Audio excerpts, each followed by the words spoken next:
¿Es cierto que ya se vive el duelo dentro de la enfermedad? Sí, te decía ahorita, bueno, desde que vivimos el diagnóstico cambia algo, pero también se vive un duelo anticipado. Te prometo, Vivi, nadie me habla de dinero, nadie me habla de el viaje que no pudo hacer, o sea, más bien es del amor, de los sueños, de las esperanzas que tienen para sus seres queridos. En el sector público, ¿hay diferencia de los cuidados paliativos? ¿Hay desigualdades? No quiero meterme en aprietos. Pero sí es una... Aquí el meollo del asunto es qué haces con esas emociones que vienen con el duelo. Porque tú sabes que muchas veces no nos gusta expresar, no nos gusta que nos vean débiles, guardamos esas emociones y las emociones van a encontrar cómo salir. Bienvenidos a Vivencias, el podcast, el lugar donde abrimos el corazón para hablar de lo que somos, de lo que aprendemos y de lo que nos mueve, Soy Vivi Sánchez, periodista y comunicadora, y te invito a escuchar voces que cuentan, silencios que enseñan y verdades que emocionan. Vivencias, el podcast. ¿Estaremos listos para hablar de la muerte? Es lo más seguro que tenemos y no hablamos de ello hoy en este episodio. Sí, de frente, tal cual, con la doctora Jackie Herrera, que precisamente es médico especialista en cuidados paliativos y tanatología. Sí, es una amiga de años que me da mucho gusto tener ahora en Vivencias. ¿Cómo estás, doctora Jackie? Ay, Vivi, feliz de reencontrarnos y de tener la oportunidad de hablar de esto que es tan necesario y que muchas veces tan silenciado, ¿verdad? Dicen las frases, ¿no? de típicas que te encuentras así en redes, ¿no? La muerte está tan segura de su victoria que te da toda una vida de ventaja. Entonces, tenemos la muerte segura y no hablamos de ello. ¿Por qué crees? Siempre pensamos que falta mucho tiempo, ¿no? O sea, a lo mejor yo sé, claro, todos sabemos que algún día vamos a morir, pero pensamos que nos quedan 20, 30, 40 años para eso. Y claro, no se trata tampoco de vivir con una ansiedad de decir, qué miedo, a lo mejor ya me voy a morir, porque eso tampoco sería vida. Sin embargo, cuando estamos conscientes de que justamente la vida, pues, tiene un punto final, de lo que se trata es de vivirla con más conciencia, con más congruencia. O sea, la invitación es que vivamos como sociedad a vivir sin miedo a la muerte. Claro, sin miedo a la muerte y sin pendientes de ningún tipo. Yo creo que a todos nos ha pasado que decimos, después le hablo, después le digo que lo quiero, después le pido perdón, después arreglo ese documento legal que está por ahí pendiente. Y pues a veces ese después ya no llega, ¿no? Tenemos también que hacer consciente que las enfermedades llegan en cualquier momento, Jackie. Totalmente. Y que hay enfermedades que por situaciones de la vida no tienen otro destino más que la muerte. ¿Cómo le hacemos para lidiar con eso cuando llega una noticia así a nuestra vida? Claro, definitivamente es un duelo muy importante, el duelo por la pérdida de la salud. La mayoría de nosotros andamos por la vida pensando que nuestro cuerpo funciona perfectamente. De repente aparece un síntoma y muchas veces lo minimizamos, ¿no? Ese dolorcito de cabeza, ese dolorcito de estómago.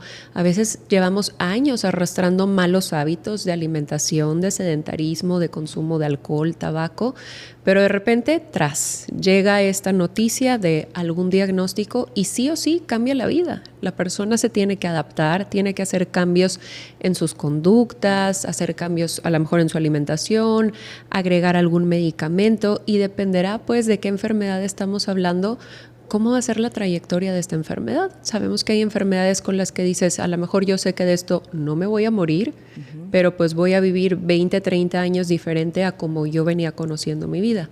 Por otro lado, habrá enfermedades que sí, definitivamente diga, esto estamos hablando de una esperanza de vida mucho más corta y que entonces pues viene justo, ¿no? Esta sensación de urgencia, de apuro, de querer solucionar todo rápido.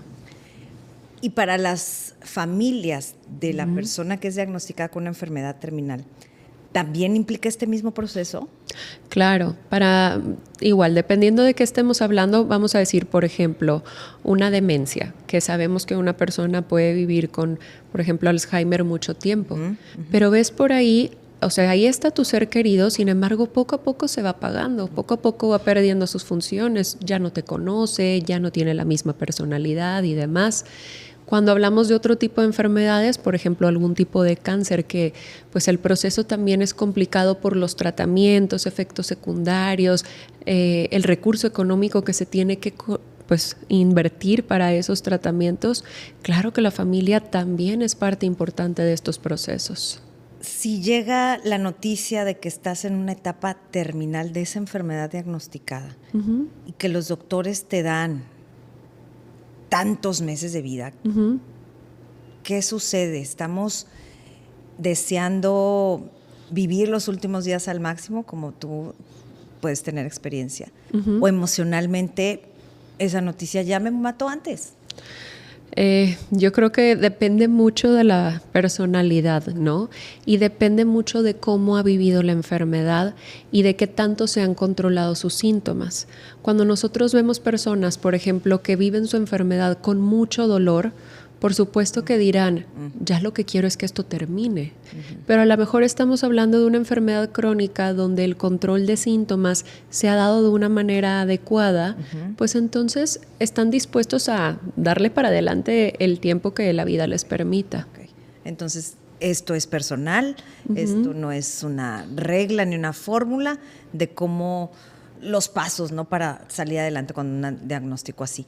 Pero entonces sí puede haber pasos que yo te he escuchado, que nos aconsejas para acompañar. Entonces sí cae la responsabilidad quizá en el familiar, en el amigo, para acompañar la decisión que tome el paciente o el enfermo terminal. Claro. Algo muy importante, y es una palabra que a mí seguramente me has escuchado decir mucho, es validar, ¿no? ¿Qué pasa? Solo la persona que tiene la enfermedad o que tiene los síntomas sabe verdaderamente cómo se está sintiendo.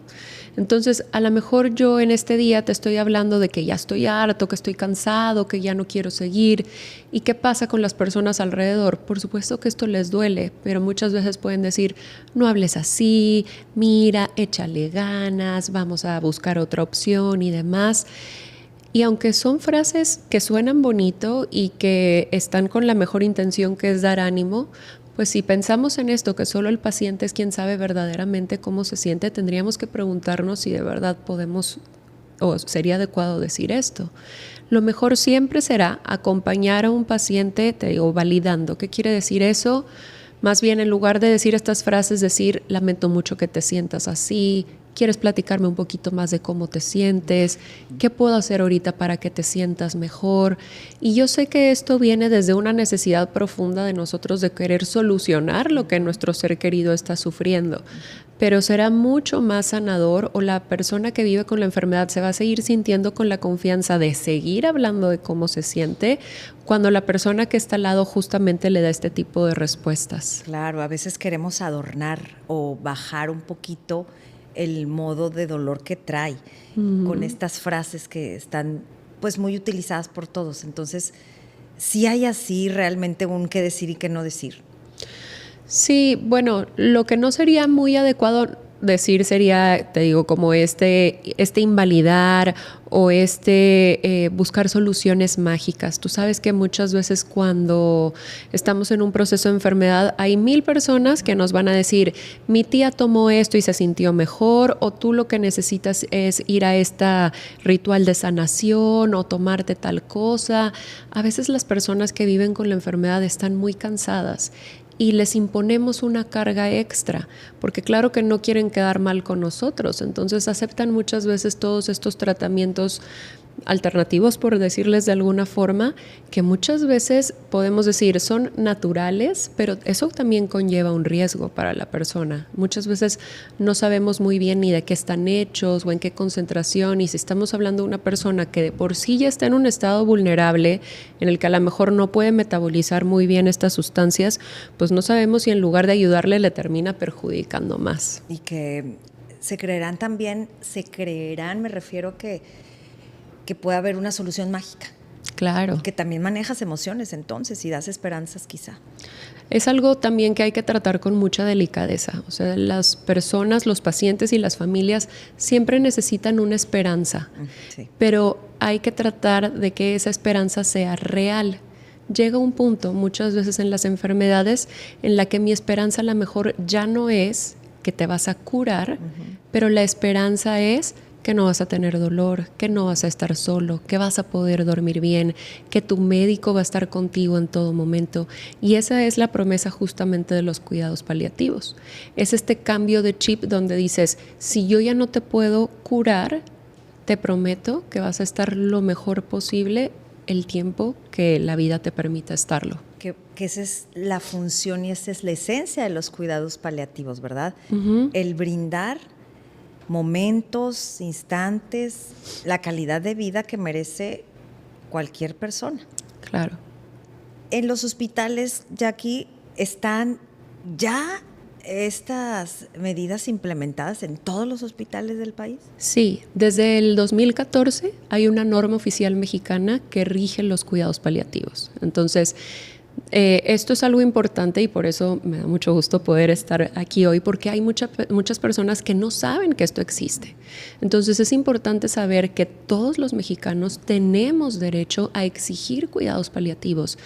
Es una realidad que habemos pocos especialistas en México, pero si tú estás en un hospital de sector público, por así decirlo, o sector privado, por supuesto, tú tienes la posibilidad de pedir que alguno de estos especialistas se acerque contigo a darte esta continuidad. Tema que tú y varios colegas tuyos hacen.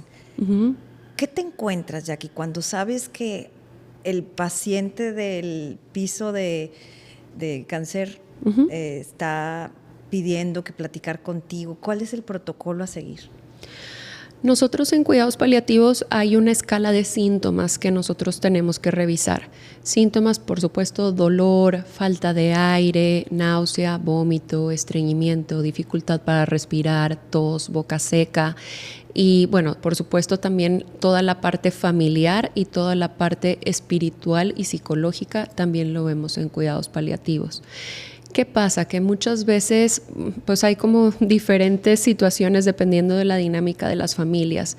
Vemos familias donde, por ejemplo, no se le dice al paciente lo que en realidad está pasando, o vemos familias donde, aunque ellos quisieran ofrecer más tratamiento, no está dentro de su posibilidad económica.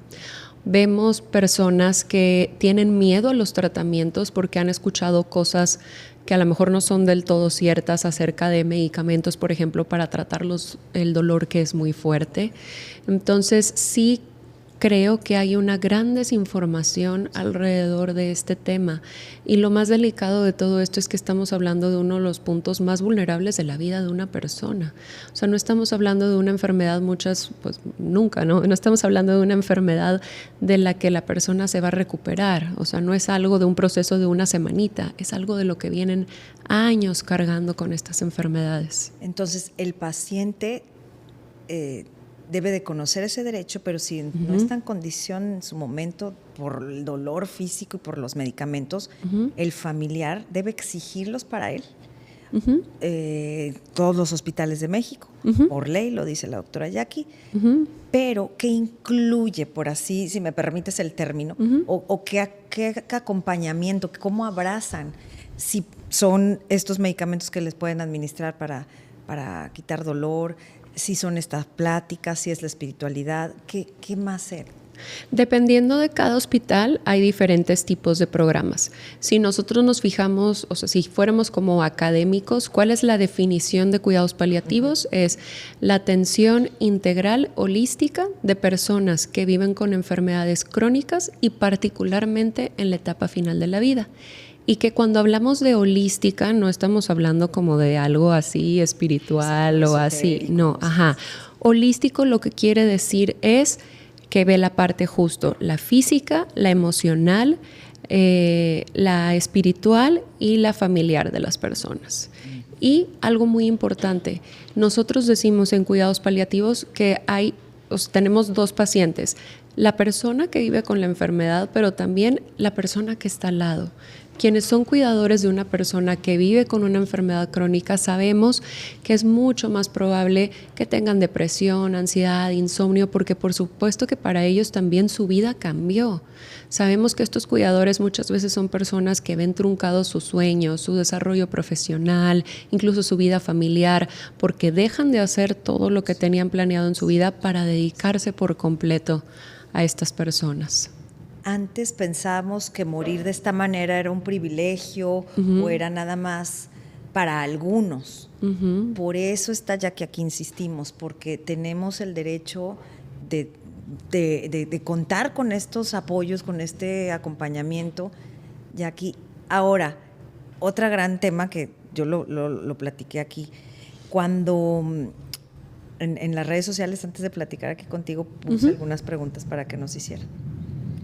¿Qué pasa cuando los mismos doctores que están a cargo del paciente pues ponen barrera y este es el tratamiento y ya no hay nada que hacer y no te ofrecen todo esto y pues se sienten, ya lo dijo el doctor, ¿no?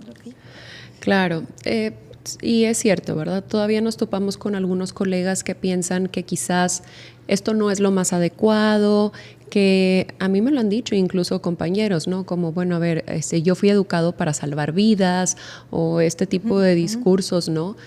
Habría que preguntarnos también, pues, ¿a qué llamamos salvar una vida, ¿no? O sea, a veces hay una frase que a mí de verdad me resuena mucho que dice, no todo lo que es médicamente posible es éticamente admisible.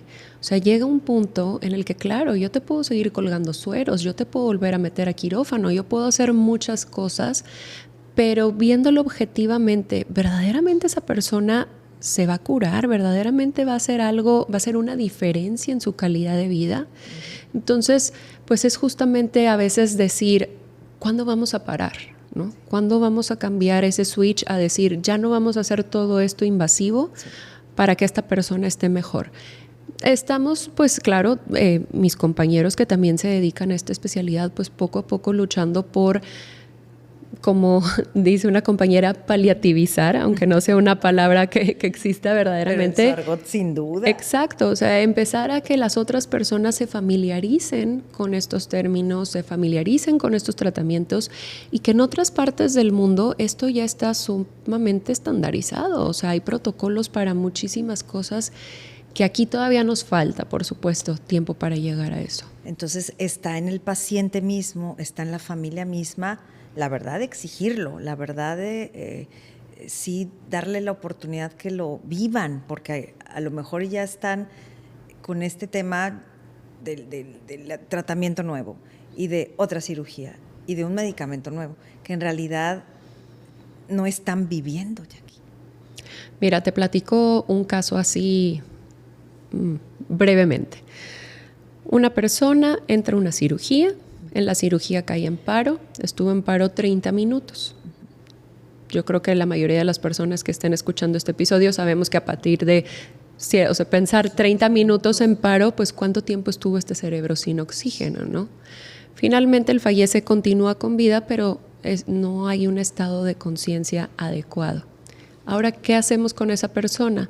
Pues bueno, lleva tantos días con un tubo para respirar, pues vamos a hacerle traqueostomía. No, ¿qué es este tubo para respirar, no?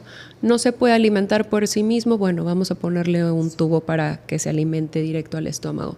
No puede esto, y entonces seguimos y seguimos y seguimos invadiendo un cuerpo que de por sí, decimos, si estuvo 30 minutos en paro, pues ¿qué expectativa de vida le espera a esta persona?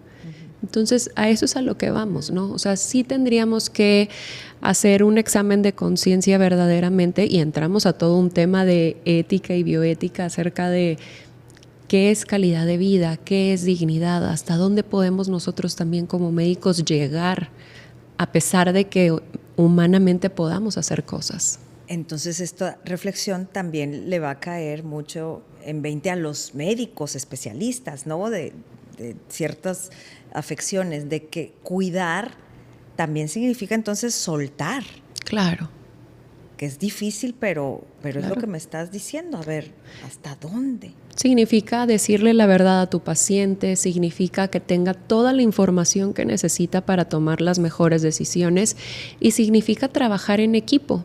Uno de los errores más frecuentes de cuidados paliativos es que las personas piensan que es cuando el paciente ya está por terminar. Unas horas.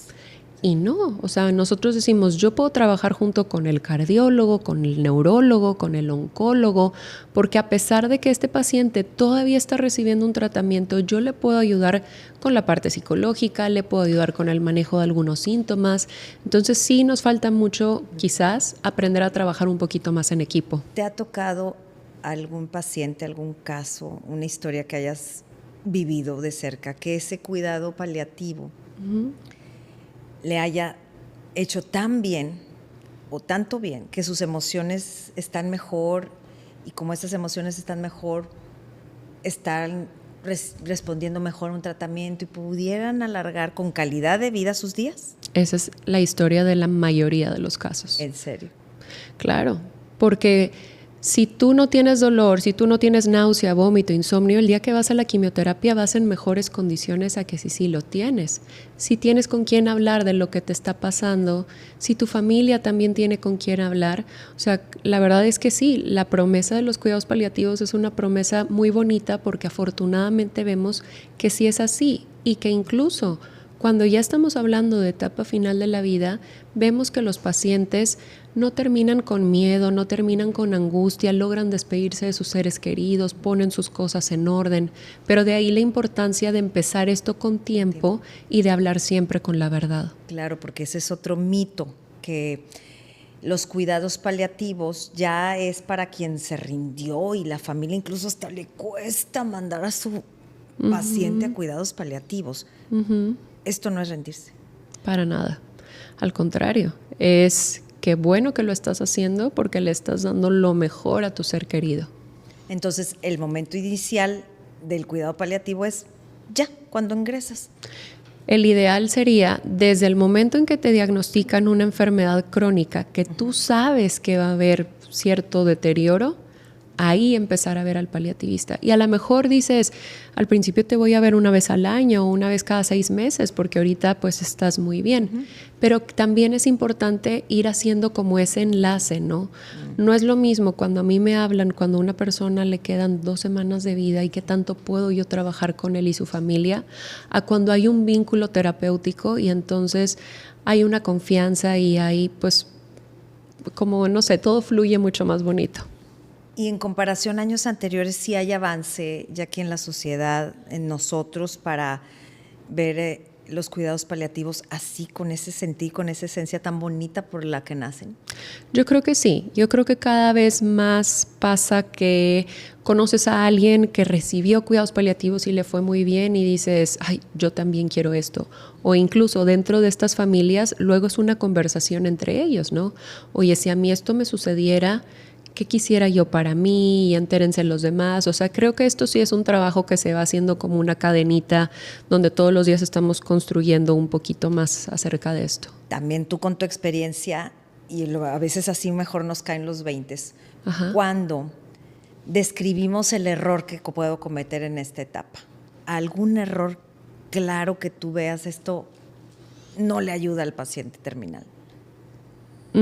No le ayuda a tenerle miedo a las medicinas, por ejemplo. Muchas veces, por ejemplo, tratamos de hacer intervenciones, definitivamente se ve, vamos a decir, necesita un antidepresivo. Oye, pero es que ya toma tantas medicinas, agregarle también un antidepresivo, ¿no será que?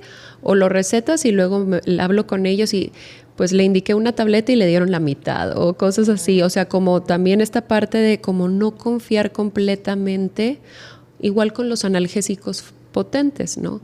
Si yo sé que la morfina dura 6 horas y yo te digo que te la tomes 6 horas y al familiar escucha morfina y le da miedo y dice mejor se la voy a dar cada 12 horas, sí está siguiendo el tratamiento, pero no lo está siguiendo como es. Entonces el efecto pues no va a ser el mismo. Entonces yo creo que el error más común sería no tener miedo y no seguir indicaciones. Y por supuesto que también sabemos el doctor Google o ahora ChatGPT, ¿no? Sí. Queremos preguntarle y hasta casi creo escaneamos la foto y le decimos, ¿qué piensas de lo que me dijo el doctor? Sí, es cierto. Y sabemos que ahí vienen pues muchas equivocaciones. Hay familias con las que te topas que sí deciden acompañar con amor, con estos cuidados paliativos, y hay quienes te topas con que no y hay rechazo, Jackie. Sí, por supuesto. Ha habido personas que me han dicho gracias, pero no gracias. Hay personas que primero me dicen que no y luego me hablan cuando ya la situación está como muy, muy crítica. Y hay personas que también, pues tristemente hay que aceptarlo, pareciera que ya quieren terminar con esto, ¿no? O sea, muchas veces es cierto, también me han buscado como para, ¿me puedes ayudar con una eutanasia para terminar ya pronto? Y por supuesto que eso es algo que pues yo no puedo hacer, ¿verdad? Que ha sido, por cierto, un tema polémico hace 2-3 semanas, un caso muy viral de una jovencita que la estaba pidiendo y luchando en otro país y que la logró. Sí, en México tenemos a Samara Martínez, En México, Samara, que pues sí. lucha por esto, está en el Senado, próximamente le vamos a traer para dar una plática aquí serio? en el mes de julio. Tenemos que conocerla, pues su testimonio es muy fuerte. Y pues claro, es lo que te digo, solo ella que ha vivido sus enfermedades y las consecuencias sabe lo que es esto. Y es impresionante que uno ve, por ejemplo, en redes sociales, ella incluso ha puesto encuestas de si estamos de acuerdo o no con el tema de la eutanasia, y lo que dice ella es que el 70% de los mexicanos está de acuerdo con esto, ¿no?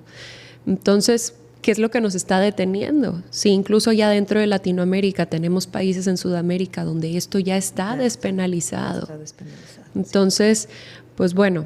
Es que no hablamos desde la experiencia, hablamos desde el imaginario y supuesto cuando te pasa a ti. Claro. Pero como no te pasa y le pasa al del frente, ya estás juzgando. Por supuesto. Ya estás señalando y ya estás diciendo, pero ¿cómo, no? Y ahí es donde realmente está el discurso tirado de la empatía, porque no nos ponemos en el lugar de las personas. Y fíjate, hay una premisa que dice que si nosotros aplicamos cuidados paliativos de manera adecuada, los pacientes jamás pedirían una eutanasia, porque pues al estar manejando bien todos, exacto, no llegaríamos a esto. Sin embargo, pues habrá personas en las que verdaderamente, por más que el paliativista haga todos sus esfuerzos, pues no sé, por ciertas circunstancias, valores, experiencias previas y demás. Lo puede. Aquí creo que lo importante es que la persona tenga la posibilidad de elegir, ¿verdad? Exacto. Eso sería exacto. Eso sería lo verdaderamente importante. Ahora, la doctora Jackie también es tanatóloga, por supuesto, cuando llega la muerte, el proceso de duelo. ¿Es cierto que ya se vive el duelo dentro de la enfermedad? Sí. Te decía ahorita, bueno, desde que vivimos el diagnóstico cambia algo, pero también se vive un duelo anticipado cuando vemos que la muerte ya se está acercando o cuando vemos que verdaderamente nuestro ser querido ya está muy deteriorado. Aquí cuando hablamos de duelo anticipado, por eso es que sería tan importante y tan maravilloso que hubiera tanatólogos dentro de los hospitales, porque lo que se ha visto es que cuando nosotros intervenimos al momento del duelo anticipado, cuando sucede la pérdida, esta ya no es tan traumática. Vamos a suponer una familia que tiene a su ser querido en terapia intensiva. Cuando estamos en terapia intensiva podemos presuponer que pues la cosa está complicada. Exacto, ¿no? Entonces, una intervención desde ese momento haría que cuando esto suceda, pues ya no sea algo tan difícil, porque la función del tanatólogo justo es pues ayudar a tener estas conversaciones pendientes, llegar a acuerdos, acompañar también a la familia. Entonces, incluso hasta llegas a ordenar papeles legales, documentos y que se vayan tranquilos y los que se quedan estén ordenados, ¿no? También hasta ese grado. Y ¿sabes qué? También ayudar mucho a acomodar culpas. O sea, cuando vemos a nuestro ser querido enfermo, muchas veces viene él y si lo hubiera llevado otro doctor, si hubiéramos venido antes a revisar, si hubiera N número de pensamientos. Muchas veces, desde el simple acompañamiento en el que tú le ayudas al familiar a darse cuenta de que esas culpas no son reales, son fantasías, les quitamos mucho esa carga. O cuando a veces estos cuidadores vienen ya sobrepasados por justamente la labor del cuidado y nosotros les reflejamos, es que esto que tú haces nadie más lo puede hacer, o tú lo estás haciendo muy bien. O dentro del hospital, por ejemplo, se les entrena a las cosas que hay que hacer, no sé, que si aspirar, que si alimentar, que si limpiar y demás. Y ellos participan activamente en el cuidado, se sienten mucho mejor. Entonces, sí sería importante como empezar a hacer estas intervenciones de manera con anticipada. Y todo. Fíjate que ahorita que dijiste esto de la culpa, yo me he puesto a pensar, porque soy muy observadora y analítica, de cuando una persona fallece y su familiar o su amigo cercano, lo que tú gustes y mandes, llora y llora y llora. Entonces, podemos identificar, el tanatólogo puede identificar si llora la pérdida de esa vida o llora su culpa, o llora su proceso, o llora el no hice tal cosa. Entonces, ¿desde dónde nace el dolor? Claro. No podríamos generalizar, pero sí decimos que cuando la persona llora mucho, pues es que definitivamente hay situaciones emocionales pendientes. ¿Cuáles? No lo sabemos. Sería como muy individual del caso, ¿no? Pero sí, cuando nosotros vemos a personas que han tenido una pérdida y que nos logran hablar con tranquilidad, sin llorar o sin tanta descarga emocional, pues quiere decir que ese duelo ya está de cierta forma acomodado. Yo creo que alguna vez te ha tocado ver a alguien que parece que los que acompañan son los que están consolando, ¿no? Sí, que llega, te digo, un amigo, o no sé, quien gustes y mandes, y llega, pero roto, ¿no? Y el familiar es el que dice, ya está descansando, y parece ser los consoladores de estas personas, ¿no? Exacto. Entonces ahí hay que identificar también el duelo de estas personas y definitivamente la tanatología, o en temas de psicología, para las personas que no son así tan cercanas, ya que me ha tocado ver velorios así. ¿También recomiendas tanatología a ellos? Sí, claro. O sea, al final un duelo es lo que sentimos cuando algo a lo que estamos acostumbrados cambia o termina. Entonces, en realidad, todos hemos vivido procesos en nuestra vida donde algo ha cambiado. Sí. Cambiaste de trabajo, tuviste una mudanza, cambió tu relación, cambiaste de universidad o de grado escolar y demás. Entonces, todo el tiempo estamos viviendo duelos. Aquí el meollo del asunto es qué haces con esas emociones que vienen con el duelo. Porque tú sabes que muchas veces no nos gusta expresar, no nos gusta que nos vean débiles, guardamos esas emociones y las emociones van a encontrar cómo salir, ya sea por un enojo, ya sea llorando o ya sea con alguna somatización en el cuerpo, ¿no? El tema de estar tú incluso presente en los últimos momentos de vida de muchas personas, de tus pacientes, de tus historias, ¿te ha enseñado algo? Esos momentos de muerte, el cómo vivir o el cómo decirle a los demás, esta parte de la vida. Híjole, yo creo que sí. Sí, yo no lo dudo. O sea, yo sí, bueno, o sea, sí creo que vivo con mucha más conciencia de esto, ¿no? De la finitud, de no estar con estos pendientes y de estar bien con las personas que están cerca de ti. Porque al final de la vida, te prometo, Vivi, nadie me habla de dinero, nadie me habla de el viaje que no pudo hacer, o sea, más bien es del amor, de los sueños, de las esperanzas que tienen para sus seres queridos. Eso es lo que es verdaderamente importante. Las conversaciones son esas al final de la vida, literal. A eso se reduce todo este rollo del mundo, de las profesiones, de los cargos, de los puestos, del dinero, de la fama, del éxito, todo. Claro. Todo se reduce a los momentos más significativos que redundan en las emociones del amor, de la felicidad, de la paz. Me ha tocado ver personas que tienen mucho recurso económico, pero por ejemplo tienen un hijo con el que no han hablado desde hace años, ¿no? Y eso es lo que les duele al final de la vida, ¿no? Y personas que a lo mejor no tendrán las mismas posibilidades económicas, pero ves a toda la familia involucrada en el cuidado y entonces la persona que vive con la enfermedad se siente muy distinto, ¿no? Al final, el amor es lo más importante. ¿El dolor se puede transformar en amor? ¿Se puede ir transformando en amor? Sí, yo creo que sí. Yo creo que todos hemos tenido, o sea, el dolor emocional, ¿verdad? Sí, el dolor emocional. Todos hemos tenido diferentes circunstancias o momentos en nuestra vida que han sido complicados y que es responsabilidad de cada uno de nosotros no quedarnos en ese papel de víctima, sino decir, bueno, esto es solo un punto de mi historia y cómo lo quiero transformar, en qué persona quiero convertirme después de esto. ¿Hay algo que la gente, nosotros no queramos escuchar de la muerte? Yo creo que nadie quiere escuchar de la muerte, Vivi. Sí, fíjate, pasa algo muy chistoso.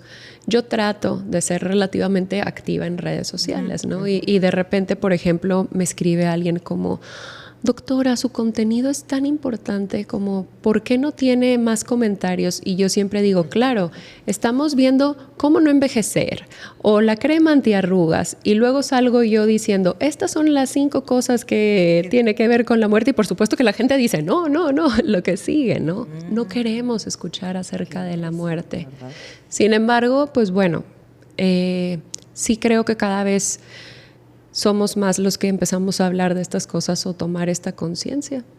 ¿O me gusta pensar eso? Sí, yo creo que sí. Nada más que es naturaleza humana el rechazo, ¿no? Y la emoción del miedo de decir, como tú empezaste este podcast diciendo que no queríamos ser conscientes de que la muerte está aquí al lado de nosotros, atrás y adelante, o sea, que vivimos con ella, ¿no? Y pensamos que, no, hombre, si tengo 20, pues me faltan 30, ¿no? 60, no sé. Entonces, no está hecho así como que para el ser humano, ¿no? Otro tema que me llama mucho la atención, en el sector público, ¿hay diferencia de los cuidados paliativos? ¿Hay desigualdades? No quiero meterme en aprietos. Pero sí es una realidad. No, simplemente hablemos desde la disponibilidad de medicamentos, ¿no? Pues desde ahí. O sea, sabemos que en el sector público pues hay mucha carencia de muchos medicamentos y entonces los cuidados paliativos que yo te puedo ofrecer no van a ser los mismos a que si a lo mejor estás en un hospital privado o como de manera particular, ¿no? Sí, tristemente, por supuesto que el médico que trabaja en el sector público hará su mejor esfuerzo con los medicamentos que tengan disponibles, pero simplemente hablemos de morfina. O sea, la morfina para nosotros es como el caballito de batalla, la estrellita de los cuidados paliativos. En muchos hospitales del sector público no hay morfina, ¿no? Entonces, pues tendrás que buscar con otras opciones de lo que tengas disponible, sabiendo que nunca va a ser el mismo alivio que este otro medicamento. Entonces, no tiene nada que ver, porque eso sí lo quiero dejar muy claro, o sea, no tiene nada que ver con el médico, ¿verdad? O sea, por supuesto que tiene el conocimiento y tiene la habilidad, lo que no está es el recurso. Disponibilidad del recurso, ¿no? Y sin ese recurso para los tanatólogos, para los de cuidados paliativos, también les frena un poquito ese abanico de oportunidades que le pueden dar de acompañamiento, ¿no? También. Claro. Es un recurso menos que ofrecerle. Claro, porque siempre algo que yo les digo mucho a las familias es que cuando su ser querido tiene un síntoma físico, no podemos hacer una intervención emocional. O sea, si tú ahorita estás con dolor, no vas a tener ganas de hablarme de ni tus... escucharte, o sea, ahorita me duele, ¿no? Claro. Entonces, por ejemplo, cáncer de pulmón, que es un cáncer pues muy frecuente y complicado en el sentido de que el síntoma principal va a ser la falta de aire. Una persona que tiene falta de aire también va a ser difícil comunicarse. El mejor medicamento en cuidados paliativos para calmar esa falta de aire es la morfina. Volvemos a lo mismo. Entonces estoy amarrada de manos. Que por cierto, ahorita que decías esto de la dificultad para hablar, y no nada más por cierta afección o enfermedad, cuando ya de plano un paciente no puede hablar, ¿cómo se pueden tomar las decisiones? ¿Los familiares hacen esto? Sí. Por ejemplo, un paciente que estuviera inconsciente, intubado, sí, los familiares son quienes toman la decisión. Cuando tenemos un paciente que no se puede comunicar, pero intelectualmente pues podemos usar algún pizarrón, hay aplicaciones incluso donde tienen como iconos y entonces el paciente le pica y dice, no sé, tengo sed o ráscame aquí o algo así, ¿no? Pero por eso también, Vivi, es que es tan importante hablar con nuestra familia sobre qué es lo que queremos y quién sería la persona que tomaría esas decisiones en dado caso de que algo no sucediera. Vamos a suponer, me pongo yo como ejemplo. Yo soy la hija mayor y aparte soy la hija que soy médico. Yo pudiera suponer, pues mis papás, si algo les pasara, quisieran que yo sea quien tome las decisiones, pero a lo mejor deciden que no, que va a ser alguno de mis hermanos, o a lo mejor incluso, bueno, cuando es uno de la pareja el que está afectado, pues debe ser la contraparte, no el hijo, ¿no? Entonces, cada familia debería de tener como alguien asignado que se encargue de todas estas cuestiones. Y esto desde el inicio, ¿no? Esa etapa. Claro, no esperarnos a que algo nos suceda. Sí. Ahora, ¿qué pasa espiritualmente en los últimos momentos de vida? Pues mira, hay como muchas teorías alrededor, ¿no? Seguramente, por ejemplo, has escuchado de estas personas que antes de morir, unos días antes, tienen como una mejoría. Y entonces la persona se despierta, come, platica, todo, y 2 días después o al día siguiente fallece. Y la familia no se explica qué pasó. Eso en particular, por ejemplo, tiene un nombre, se llama lucidez premortem, y lo traigo a colación porque tiene que ver con esto, ¿no? De ahí hay como muchas teorías. Si nos vamos solo por la parte física, se supone que cuando el cuerpo empieza como a apagarse, al mismo tiempo libera sustancias que nosotros le llamamos catecolaminas, que son como, por ejemplo, como decir adrenalina, que le dan este punch al cuerpo y entonces la persona se levanta. Esa sería la parte física. Desde la parte psicológica podríamos decir que el paciente pues se está dando cuenta de que esto se está acercando y entonces pues quiere tener tiempo de despedirse de sus seres queridos, ¿no? Desde la parte espiritual, algunas personas dicen también que justo es eso, ¿no? Que son estos familiares que como que ya vienen para recogerlo y entonces esta persona tiene como esta mejoría. ¿Cuál es la verdad? No lo sabemos. Cada quien deberá de decidir como lo que tiene más sentido para él o ella, pero definitivamente pues puede ser una combinación de todo, ¿no? En la parte espiritual habrá pacientes que pues dicen, ya, dan gracias y se preparan para esto. Habrá personas que a lo mejor se sientan muy tristes porque, por supuesto, particularmente cuando hay hijos pequeños y no quisieran tener que retirarse, irse, Pero pues sí, la mayoría de las veces se termina. El cuerpo es muy inteligente. El cuerpo sabe y se va preparando poco a poco cuando va a fallecer. Hay señales que a nosotros nos dicen hasta 10 días antes cuando una persona va a fallecer, dependiendo de cuántos signos tiene esta persona, que el final se está acercando. No todas las personas presentan estos signos, o sea, por supuesto que hay personas que de un día para otro fallecen y esto no es así, pero para los que sí tienen un proceso de agonía o preagonía, por ejemplo, el ver que manos y pies se hinchan o que se ponen fríos, la punta de la nariz se siente fría, se hace delgadita, la respiración es diferente, dejan de orinar, pasan la mayor parte del día dormidos, ya no quieren hablar, por supuesto que ya no quieren comer. Entonces, son signos que a nosotros nos empiezan a decir que el final se acerca. Sí. Y la realidad es que el cuerpo solito, decimos, así como el cuerpo, las mujeres que hemos tenido bebés, el cuerpo se va preparando y eventualmente el nacimiento se da, estés o no estés, sí. El cuerpo también se va preparando para morir. Entonces no nos preocupamos tanto, porque va a estar el cuerpo listo para ese momento. Así es. Y por último, yo sé que estamos hablando de personas que ya están en etapa terminal, que están pues no preparadas, pero ya en ese proceso de ¿qué pasa si hablamos de esto nosotros? No sé, esperemos que en casa estén teniendo todos sanos y no en hospitales, sino con enfermedades graves. Ajá. Pero ¿lo podemos hablar ya desde ahorita?